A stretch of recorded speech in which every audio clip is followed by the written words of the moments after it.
Les informations d'ici et d'ailleurs sur Radio La Frontière. C'est parti pour tout de suite.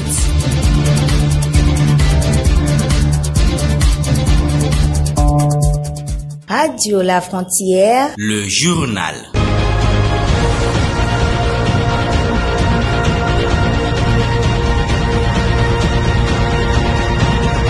Merci d'avoir pris le rendez-vous de l'actualité hebdomadaire sur votre radio, Radio La Frontière. Voici les titres de ce journal.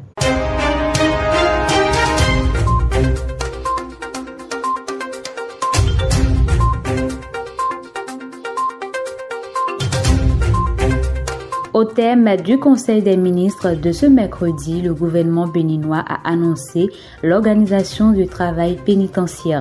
Dans ce journal, les détails.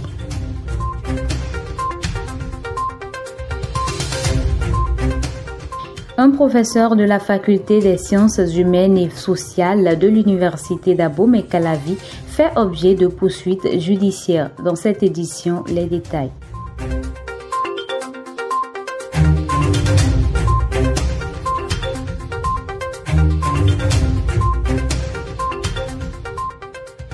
Les informations au plan international vont meubler cette session d'information hebdomadaire qui démarre.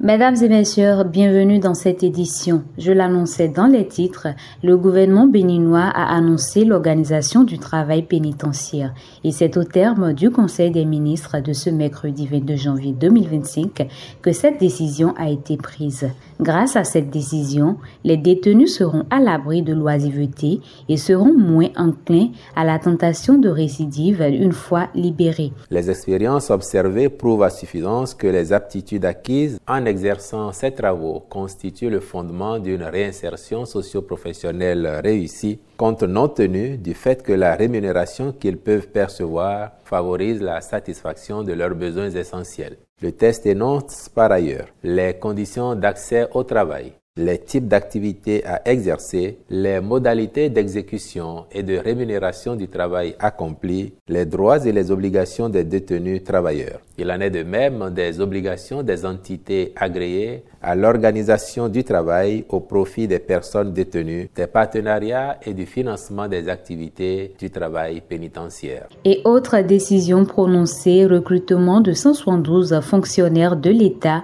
au profit du ministère de l'Économie et des Finances au titre de l'année 2025. Les agents à recruter sont appelés à servir au niveau de la chaîne centrale des dépenses publiques. Ce recrutement permettra de combler le déficit lié au départ à la retraite et d'insuffler une nouvelle dynamique dans la prise en charge des attributions relevant de l'administration des finances. En marquant son accord pour l'organisation du concours à cette fin, le Conseil a instruit les ministres concernés de veiller à la transparence des opérations irrelatives. Ils seront répartis à raison de 40 au profit de la direction générale du budget, 55 à déployer au niveau de la Direction nationale du contrôle financier, 37 pour la Direction nationale du contrôle des marchés publics et 40 au titre de la Direction générale du matériel et de la logistique.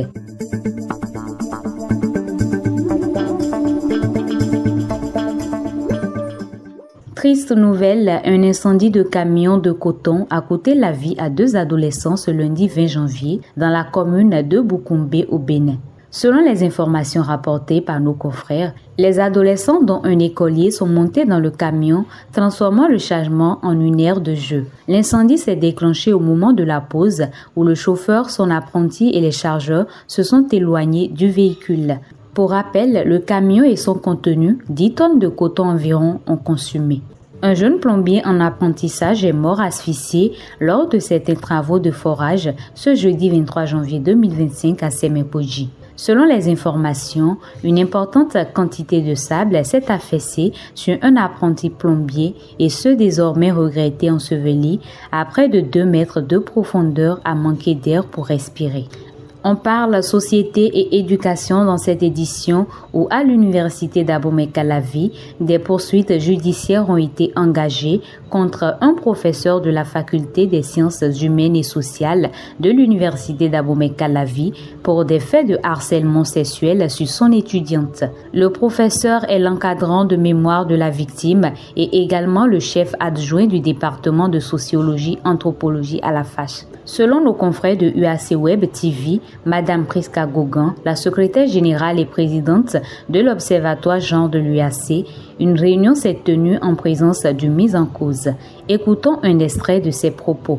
Au niveau du rectorat, l'intéressé et le mis en cause, je veux dire, a été reçu et écouté par le recteur. Une réunion a été initiée avec le père de la victime, mais n'a malheureusement pas pu se tenir, l'intéressé n'ayant pas pu se rendre disponible. L'information a été portée à la connaissance de l'autorité ministérielle. Des dispositions ont été prises pour suspendre l'intéressé de ses fonctions de chef adjoint de département et également de toute activité pédagogique et d'encadrement. Je voudrais profiter de cette occasion pour rappeler à la communauté universitaire en général et au corps professoral de l'université d'Abomey-Calavi en particulier que le harcèlement sexuel est puni. Lorsqu'il est commis en milieu éducationnel, la sanction est aggravée. L'université d'Abomey-Calavi ne tolère pas et sanctionnera avec la dernière rigueur de tels actes en son sein.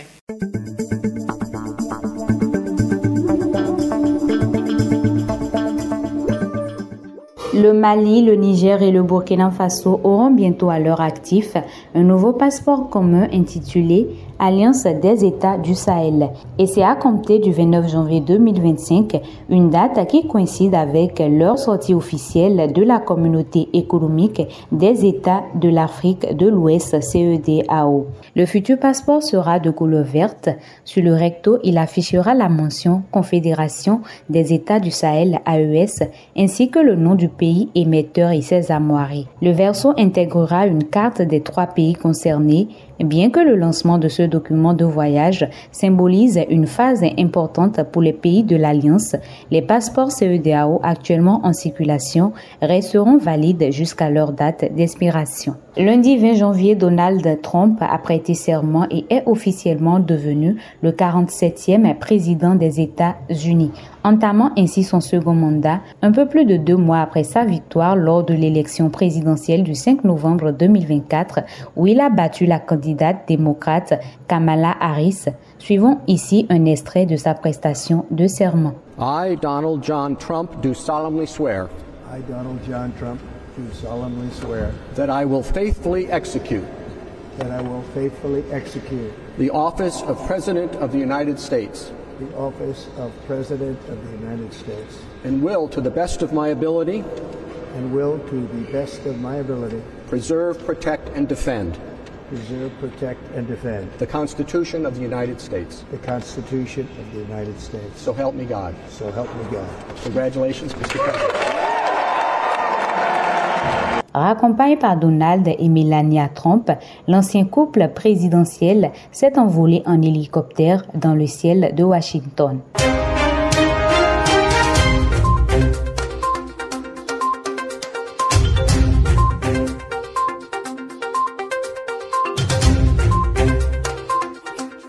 À cette édition du journal que vous avez suivi. Merci de l'avoir suivi et prenez rendez-vous la semaine prochaine pour une nouvelle session d'information hebdomadaire sur votre radio, Radio La Frontière.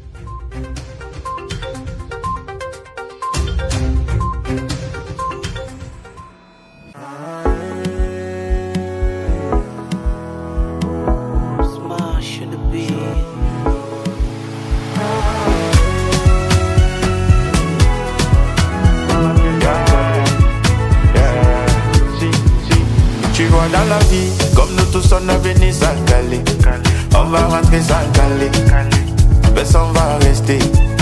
Pendant que tu vis, tu cherches le soutien, mais on ne te gère pas. Quand tu mets, on va plus t'aimer, mais tu ne peux plus parler.